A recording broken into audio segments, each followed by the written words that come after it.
Hello बच्चों, कैसे हो आप सभी। तो आज क्लास 9th का एक चैप्टर है रेशनल नंबर। तो बुक्स में ये फर्स्ट चैप्टर ही होता है। इसके रिलेटेड हम कुछ क्वेश्चंस को करने वाले हैं। तो रेशनल नंबर 8th में भी पढ़े होते हैं, और जो जिस टाइप का क्वेश्चन बोर्ड पे लिखा है ऐसा हम 8th में कर चुके होते हैं।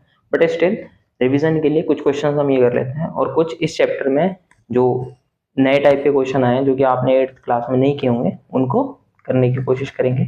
इसमें अलजेब्रा से रिलेटेड जो फॉर्मूलाज होते हैं उनको याद रखना बहुत जरूरी होता है, वो भी मैं बोर्ड पर आपके लिए लिख दूंगा। तो देखो, पहला टॉपिक हमारा रेशनल नंबर, परिमेय संख्याएं क्या होती हैं। तो देखो, सिंपल सी बात समझते हैं।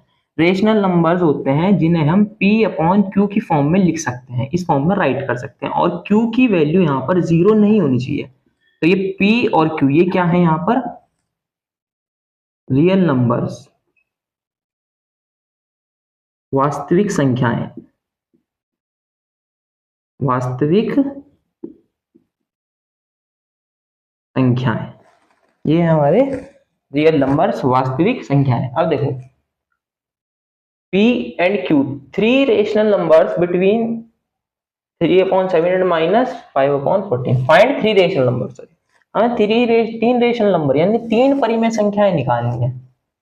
तीन परिमेय संख्याएं बतानी है 3/7 और -5/14 के बीच में। तो देखो, अगर हम पहली रेशनल नंबर को ये मान लें और दूसरे बी है, तो हम ये क्लियरली देख पा रहे हैं ए बड़ा होगा बी छोटा होगा। क्यों? क्योंकि बी में क्या है, नेगेटिव साइन है, तो ए इज ग्रेटर देन बी।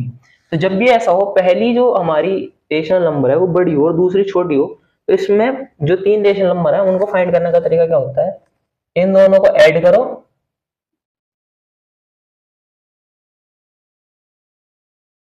और 2 से डिवाइड कर दो। वैसे ये सब में अप्लाई हो सकता है, अगर ए इससे बड़ा है तब भी, ये इससे छोटी है तब भी। ये मेथड अप्लाई कर ही सकते हैं कि अगर दो ये x और y है तो इन्हें ऐड करो और डिवाइड कर दो बाई 2। तो देखो, एलसीएम कितना आ जाएगा, 14। 14 एलसीएम आएगा तो 7 को 14 बनाए, 2 से मल्टीप्लाई करी होगी, 2 से मल्टीप्लाई यहाँ भी कर लेते हैं, तो हो जाएगा 6 माइनस भाई प्लस माइनस माइनस 5/2, तो हो जाएगा 1/2 की मल्टीप्लाई इधर हो जाएगी 28, 1/28। इसका मतलब 3/7 और -5/14, इनके बीच में हमारे पास एक रेशनल नंबर आ गया 1/28। अब दूसरा रेशनल नंबर फाइंड करना है, ये तो पहला आया है, दूसरा फाइंड करना है। देखो, दूसरा आप चाहे इसके और इनके बीच में फाइंड कर लो या इसके और इसके बीच में फाइंड कर लो। तो हम क्या करते हैं, इसको और इनको ऐड करते हैं और डिवाइडेड बाई 2। दोनों को ऐड करो और 2 से डिवाइड कर दो। तो देखो, 7 और 28 एलसीएम लेस से कितना आ जाएगा, 28। 7 को 28 बनाने के लिए 4 से मल्टीप्लाई करते हैं, 4 से यहाँ भी करेंगे भाई। 7 को 28 बनाए ना, तो 7 4 जा 28, 3 4 जा 12 प्लस 1/2, तो ये कितना हो जाएगा 13 अपॉन, इसको इससे मल्टीप्लाई करेंगे तो 56, यानी इनके बीच में आ गया 13/56। अब एक इसके और इसके बीच में निकाल लेते हैं, 3 निकालने थे हमें। तो देखो, किस तरीके से कर सकते हैं हम कि 1/28 प्लस -5/14 डिवाइडेड बाई 2, ये हो जाएगा 28। और देखो 1 माइनस ये 10 हो जाएगा भाई, 14 2 जा 28, 2 से मल्टीप्लाई करेंगे तो 2 से यहाँ 2 से यहाँ करनी पड़ेगी और डिवाइड बाई 2, तो हो जाएगा -9/28, 2 जा 56, तो ये हो जाएगा -9/56। तो तीन रेशनल नंबर फाइंड करने थे, तीनों हमारे ये रहे। इनको इस तरीके से लिख देते हैं, 3/7 कॉमा 3/7 कॉमा 13/56, 1/28 -9/56 और -5/14। तो ये वो तीन रेशनल नंबर, ये हमारा आंसर हो जाएगा। अब देखो, ऐसे ही एक क्वेश्चन और हो सकता है।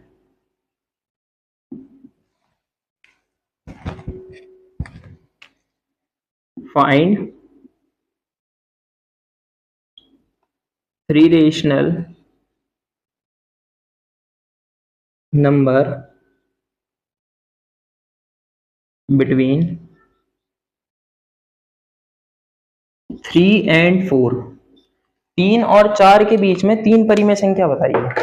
3 और 4 के बीच में 3 परिमेय संख्या बतानी है। तो देखो यहाँ क्या है, ये a ये b, सॉरी ये, तो यहाँ a लेस देन b, यहाँ a b से छोटा। हालांकि यही मेथड, ये वाला मेथड यहाँ भी अप्लाई कर सकते हैं, बट इसे हम एक शॉर्ट मेथड से और कर सकते हैं। क्या, देखो 3/1 और 4/1। देखो कितनी रेशनल नंबर निकालनी है, n की वैल्यू कितनी हो जाएगी, 3 रेशनल नंबर निकालनी है तो n 3 हो जाएगा। जितनी रेशनल नंबर निकालना होता है वो n की वैल्यू हो जाती है। तो यहाँ n+1 कितना हो जाएगा, 3+1 4। अब n+1 जो वैल्यू आएगी उसको हम इसमें ऊपर नीचे न्यूमरेटर और डिनोमिनेटर में मल्टीप्लाई कर देंगे, तो हो जाएगा 12/4 और इसमें मल्टीप्लाई करेंगे तो ये हो जाएगा 16/4। अब देखो 12/4 एक रेशनल नंबर, 16/4 दूसरा रेशनल नंबर। 12/4 16/4। अब इनके बीच में हमें कितने रेशनल नंबर लिखने हैं, 3, तो क्या लिखे जाएंगे, 13/4, 14/4, 15/4। तो ये वो 3 रेशनल नंबर हैं जिनको हम, देखो 2 रेशनल नंबर्स के बीच में इनफाइनाइट रेशनल नंबर्स होते हैं, 2 परिमेय संख्याओं के बीच में अनंत परिमेय संख्याएं हो सकती हैं। तो अगर हम मेथड चेंज करते हैं तो हमारा आंसर भी बदल सकता है। यानी देखो ऐसे निकालते तो कुछ और आंसर आता, इस तरीके से निकालेंगे तो कुछ और आंसर आएगा। तो वो उससे फर्क नहीं पड़ता, बस हमारी कैलकुलेशन सही होनी चाहिए, उसमें कोई भी गलती नहीं होनी चाहिए। बाकी क्वेश्चन कुछ इसी टाइप के नेक्स्ट स्लाइड पर करते हैं। देखो इस क्वेश्चन को देखते हैं। तो ये क्वेश्चन और ये क्वेश्चन सेम मेथड से हो सकता है। अभी तक मैंने इसको इरेज इसलिए नहीं किया क्योंकि मैं आपको समझाना चाहता हूँ कि इस क्वेश्चन को हम क्या थोड़ा अलग इसमें करेंगे। देखो इसमें क्या था, इसमें ये 1 और ये 1 ये पहले से क्या था भाई, ये सेम थे, डिनोमिनेटर हम ही मान के चलना सेम थे, तो हमने सिर्फ n+1 जो है उससे मल्टीप्लाई कर दी तो हमारा काम हो गया और हम आंसर निकाल गए। देखो सेम कंडीशन यहाँ है, कंडीशन क्या है कि 1/2 लेस देन 3/5, यानी a लेस देन b है। ये बात हमें समझ में आती है भाई, सिंपल सी बात है। ये 0.5 आएगा, ये 0.6 आएगा, ये इससे छोटा है। अब इस कंडीशन में हमें क्या करना होता है, जब डिनोमिनेटर अलग अलग है और कंडीशन सही है, a लेस देन b है, तब हमें करना होता है पहले डिनोमिनेटर सेम बनाते हैं। देखो 1/2 3/5, तो 2 और 5 कैल्सियम कितना होता है 10, तो इसे 5 से मल्टीप्लाई करेंगे, इसे 5 से मल्टीप्लाई करेंगे तो ये कितना हो जाएगा 5/10, और इसे 2 से मल्टीप्लाई करेंगे ऊपर नीचे तरीके से, तो ये कितना हो जाएगा 3 2 6/10। तो देखो 5/10 और 6/10, अब हमें इनके बीच में कितने रेशनल नंबर लिखने हैं 9। अब वो नहीं रहे, अब हमने उन्हें चेंज कर लिया, क्या बन गए वे 5/10 और 6/10 ये बन गए। अब हम इनके बीच में अगर रेशनल नंबर निकाल दें तो हम उनके बीच में भी, मतलब वे फिर रेशनल नंबर उन्हीं के बीच में हमारे आएंगे। सही आंसर तो ये होगा। n की वैल्यू कितनी है 9, हमें निकाल करना होता है n+1, यानी 9+1 = 10, ये करना हमें होता। अब देखो 10 आ गया, 10 से ऊपर नीचे हम मल्टीप्लाई कर लेते हैं, तो ये हो जाएगा 50/100 और ये हो जाएगा 60/100। अब देखो 50/100 और 60/100, हमें इनके बीच में कितने लिखने हैं 9 रेशनल नंबर्स लिखने हैं। तो किस तरीके से लिख देंगे 51/100, 52/100, 53/100, 54/100, 55/100, 56/100, 57/100, 58/100 और 59/100। तो देखो 1 2 3 4 5 6 7 8 9, हमने टोटल 9 रेशनल नंबर ये फाइंड कर लिए। तो अगर बड़ी रेशनल नंबर हमसे पूछता है 9 10 15, हालांकि ज्यादा नहीं पूछता, तो ये मेथड हमारा बहुत सुटेबल है। नहीं तो कहां तक हम दोनों को जोड़ेंगे, फिर 2 से डिवाइड करेंगे, फिर 2 से जोड़ेंगे, फिर 2 से डिवाइड करेंगे, वो बहुत लंबा मेथड है। तो रेशनल नंबर फाइंड करने के दो, वैसे तो एक और मेथड होता है, 3 मेथड होते हैं, बट सुटेबल हमारे लिए 2 ही होते हैं। क्या कि या तो दोनों को ऐड करो और 2 से डिवाइड कर दो, यानी उनका एवरेज निकालते चलो, या फिर ये मेथड कि जब a is less than b हो तो ये n+1 वाला मेथड हम यूज कर सकते हैं। बाकी इससे रिलेटेड इस चैप्टर से क्वेश्चन नेक्स्ट स्लाइड पर देखो। एक ये है question, express each of the following decimals in the form of p/q। शायद ये 8th में करे भी हो सकता है, कुछ टेक्स्ट बुक में होते हैं, कुछ टेक्स्ट बुक में ये नहीं होते। तो देखो ये क्या कह रहा है कि ये जो डेसिमल है ना, इसको हमें p/q की फॉर्म में यानी रेशनल नंबर की फॉर्म में एक्सप्रेस करना है। और p/q की फॉर्म में एक्सप्रेस करते टाइम ये ध्यान रखेंगे कि q 0 ना बने। ये कंडीशन है रेशनल नंबर। परिमेय संख्या होने का ये प्रतिबंध है कि q का मान यानी इसका जो हर है, जो डिनोमिनेटर है, वो 0 नहीं होना चाहिए। बस सिंपल सी बात है, ये अंश होता है, इसको हम न्यूमरेटर बोलते हैं, ये हर होता है, इसको हम डिनोमिनेटर बोलते हैं।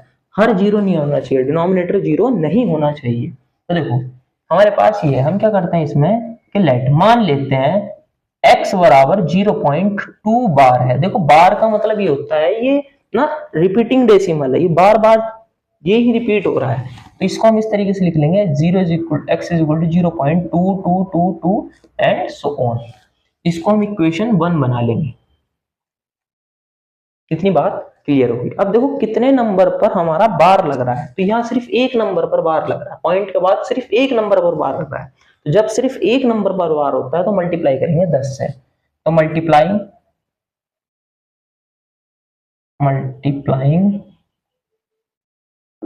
इक्वेशन 1 बाई 10, मल्टीप्लाई करेंगे इक्वेशन 1 को इससे 10 से। क्यों? क्योंकि सिर्फ एक नंबर पर डेसिमल था, यहाँ कितने 2 नंबर पर डेसिमल है, तो 100 से मल्टीप्लाई करेंगे।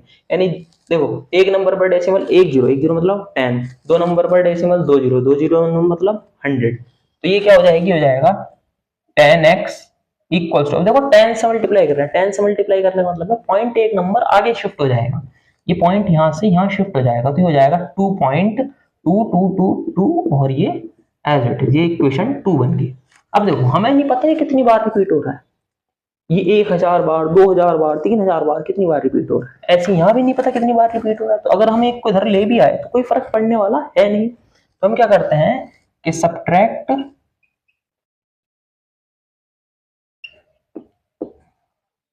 Equation 2 from equation 1। हम क्या कर रहे हैं, इक्वेशन 2 में से एक को घटा दे रहे हैं, माइनस कर देना। तो देखो 10x माइनस x।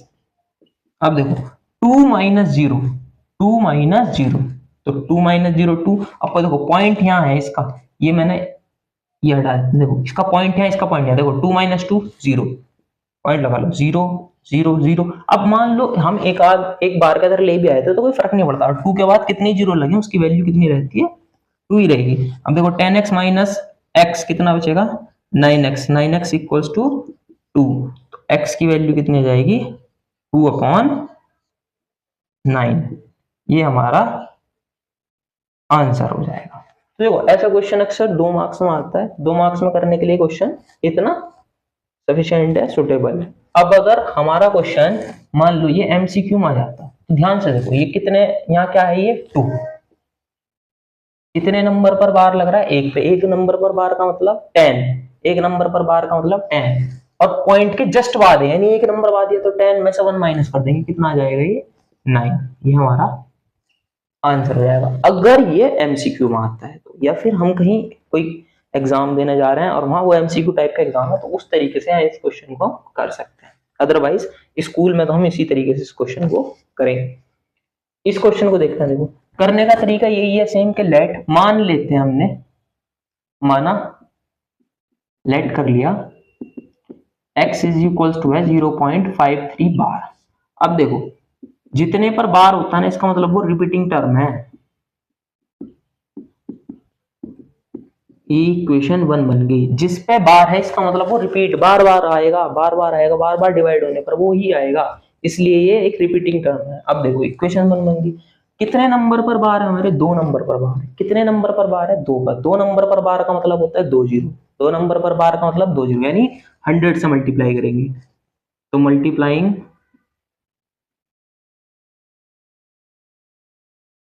इक्वेशन 1/100 यानी 100 से गुणा करी हमने, 100 से गुणा। अब देखो जब हमने 100 से गुणा करी तो x into 100x is equal to 53.535353 so on equation 2। अब देखो क्वेश्चन का मेथड सेम यही चलेगा, कोई चेंज नहीं आने वाला, बस यहाँ 10 से मल्टीप्लाई करती है 100 से करी। अब देखो 2 - 1 इक्वेशन 2 -1, वही दो में से एक को माइनस करेंगे तो 100x माइनस x कितना बचेगा 99x। अब देखो 53 माइनस 0, भाई पॉइंट के इधर 53 है, इसमें पॉइंट के इधर 0 है, तो 53 माइनस 0 53। जैसे देखो इधर पॉइंट के इधर क्या था 2, इधर पॉइंट के इधर क्या था 0, तो 2 माइनस 0 0, और पॉइंट के बाद यहाँ सब सेम है तो इसमें से माइनस होता चला जाएगा, 0 बचता चला जाएगा। अब देखो ऐसी 53 53 53 53 यानी इसके आगे भी ये सब क्या होता चला जाएगा 0 0। x इज इक्वल टू कितना जाएगा 53/99। ये हमारा आंसर बन जाएगा।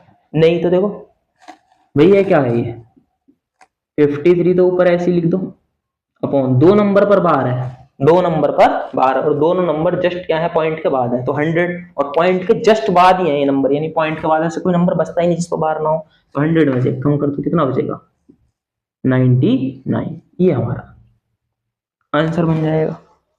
कुछ क्वेश्चंस इस तरीके के भी आते हैं कि उनमें क्या होता है पॉइंट के बाद एक नंबर को छोड़कर बाकी आगे वाले नंबर पर बार लाओ, तो देखो जैसे उनको भी समझते हैं। अगर हम देखें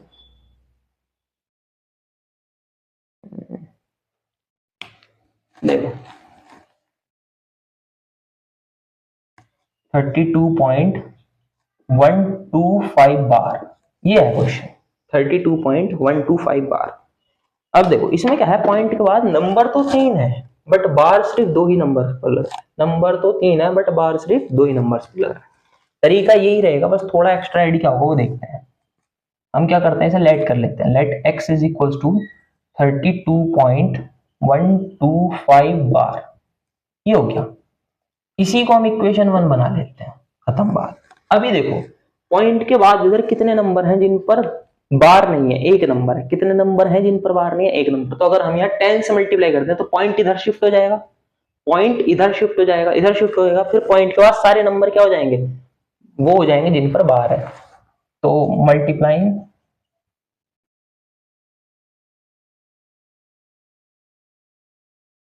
इक्वेशन 1/10, 10 से अगर हम इसको मल्टीप्लाई करते हैं तो ये बन जाएगा 10x इज इक्वल टू 321.25 बार, ये देखो ये बन जाएगा। अब ये तो फिर हमारा सेम ही क्वेश्चन हो गया, यहाँ तो देखो पॉइंट के बाद सारे नंबर बार वाली है। अब अगर हम यहाँ क्या करते डायरेक्ट 1000 से मल्टीप्लाई कर लेते तो ये 1 ऐसा बचता कि जो माइनस नहीं हो पाता, 1 में से 1 फिर हम माइनस नहीं कर पाते, वो एक्स्ट्रा कुछ ना कुछ टर्म आगे बचती रहती। अब देखो अब हम इसे लिख लेते हैं 10x इक्वल्स टू 321.252525, ये बन गई इक्वेशन 2। ये मान के चलो जो हम यार यहाँ इक्वेशन 1 बन गई थी, जो हमारा मेन क्वेश्चन ये बन रहा था, यहाँ पर वो इक्वेशन 1 यहाँ बनी है, या वो पार्ट उसका यहाँ बना है। अब इसको आसान है चेंज करना, क्या करेंगे अब हम इस देखो कितने नंबर पर बार था 2 नंबर पर बार था, तो हम फिर से मल्टीप्लाई करेंगे कि मल्टीप्लाइंग इक्वेशन 2/100 100 से गुणा करने पर, 100 से गुणा करने पर। ऐसा नहीं करना कि भाई 100 से वहां करी 10 से वहां करी तो डायरेक्ट 1000 से कर दो, ऐसा एक बार आप करके देख लेना, क्वेश्चन में पक्का गलती होगी, आंसर सही नहीं आएगा। करने का तरीका ऐसे ही रहेगा, तो हम इसको 100 से गुणा करेंगे तो ये जाएगा 1000x 321 पॉइंट नहीं आएगा, पॉइंट 2 नंबर इधर शिफ्ट हो जाएगा तो 25.252525, ये बन गई इक्वेशन 3। अब ये 2 ये 3, तो पहले हम 2 - 1 कर रहे थे, अब हम 3 - 2 करेंगे, 3 में से 2 घटाएंगे तो 3 - 2। अब देखो 1000 - 10 कितना बचेगा 990x। अब देखो 32125, इसमें से 321 माइनस करें तो देखो 32125, इसमें से हम 321 ये माइनस कर रहे हैं, 5 माइनस 1 4 0, 11 माइनस 3 8 1 3, तो ये बचेगा 31804, 31804। और आगे सब देखो ये पॉइंट के बाद 25 25 25, यहाँ भी पॉइंट के बाद 25 25 25, ये जीरो हो जाएगा। लेकिन अगर आप ऐसे करते हैं ना कि इससे डायरेक्ट 1000 से मल्टीप्लाई करते और फिर माइनस करते तो पॉइंट के बाद सारा कुछ जीरो नहीं होता, कुछ ना कुछ बच जाता, तो ये जीरो हो जाएगा। तो अब क्या बचेगा, x is equal to 31804 divided by 990। Answer यहाँ भी छोड़ सकते हैं, नहीं तो सिंप्लीफाई करके देख लेते हैं। देखो ये 15189 और फिर 04 तो 2, और ये सर डिवाइड करेंगे तो 2 4 8 और 2 9 18, 2 5 10, तो ये x की वैल्यू हो जाएगी 15902 अपॉन 495, ये हमारा आंसर आ जाएगा। तो ये कुछ ऐसे क्वेश्चन भी आ सकते हैं कि जिसमें पॉइंट के बाद एक नंबर पर बार नहीं, आगे वाले दो नंबर बार है, उनको करने का तरीका फिर ये होगा। बाकी क्वेश्चन नेक्स्ट स्लाइड पर करते हैं।